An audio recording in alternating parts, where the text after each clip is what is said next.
स्क्लेरम, ये बात आपको क्लियर होनी चाहिए, ठीक है। ल्यूमन का स्पेस सबसे कम स्क्लेरेंकाइमा।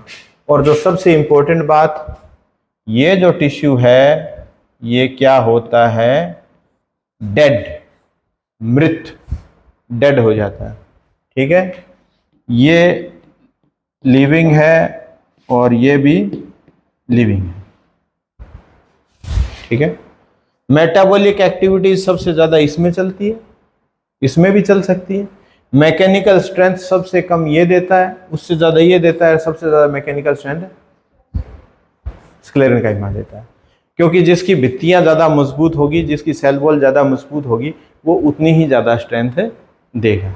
इतना आपको क्लियर है? तो अगर आपको पेरेन्काइमा, स्क्लेरेंकाइमा और कोलेनकाइमा में अंतर करना आ जाए पेपर के अंदर, तो इजीली कर सकते हैं। सबसे पहले सेल वॉल के बेसिस पे लीजिए, फिर सेल ल्यूमन के बेसिस पे लीजिए, फिर मेटाबॉलिक एक्टिविटीज के बेसिस पे लीजिए, और फिर मैकेनिकल स्ट्रेंथ के बेसिस पे।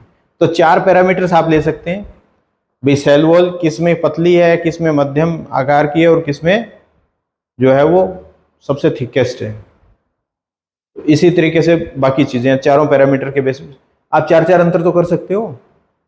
4 अंतर करोगे तो उसमें आपको मार्क्स आपको आराम से मिलेंगे, और बिल्कुल कॉन्सेप्चुअल अंतर है, इसमें कोई गलत नहीं है। और एक लास्ट अंतर ये भी कर सकते हो कि ये दोनों सेल्स हैं वो लिविंग है और ये क्या है, डेड है। तो 5 अंतर तो आप बिल्कुल 5 उंगलियों पे गिन लो। पहला कौन सा है, सेल वॉल, ठीक है। दूसरा कौन सा है, मेटाबॉलिक एक्टिविटीज। तीसरा कौन सा है, ल्यूमन। चौथा कौन सा है, मैकेनिकल स्ट्रेंथ। और 5वां लिविंग है कि डेड है। ये इतना आपको अंतर आनी चाहिए।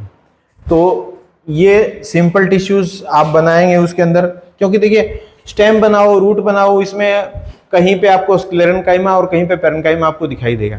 जब हम 1-2 डायग्राम बनाएंगे तो आपको बिल्कुल क्लियर हो जाएगा कि किस जगह स्क्लेरेंकाइमा आने वाला है, किस जगह पेरेन्काइमा आने वाला है, तो कैसा उसको बनाना है, ठीक है। अभी हम चलते हैं कॉम्प्लेक्स टिश्यूज की तरफ।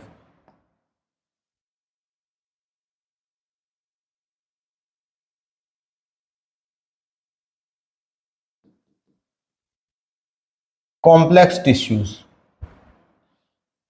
कॉम्प्लेक्स टिश्यूज के अंदर आप 2 टिश्यूज को पढ़ते हैं। एक तो क्या पढ़ते हैं आप, जाइलम,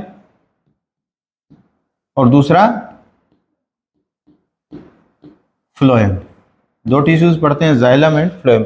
जाइलम में हमने पढ़ी थी 5 टाइप की सेल्स पढ़ी थी, और फ्लोएम में हमने 4 टाइप की